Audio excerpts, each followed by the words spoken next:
Okay, good afternoon po sa lahat-lahat, lalo na po sa mga magulang na sumuporta po sa kanilang mga anak at naririto kayong lahat para makita kung paano graduate ang mga anak nyo sa kanilang gustong sports sa pinasukan. Ang swimming, yung pag-swimming, tinuruan kayo ng basic, basic stroke para matuto ninyo na iligtas ang inyong mga sarili.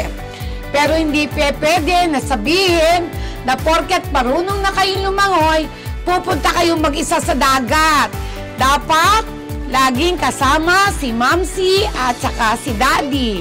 Kasi kailangan nyo rin pangalagaan ang sarili ninyo.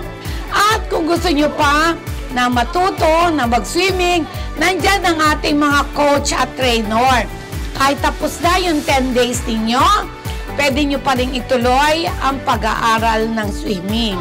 And I hope every one of you here ay makikita ko next year sa atin ulit summer clinic.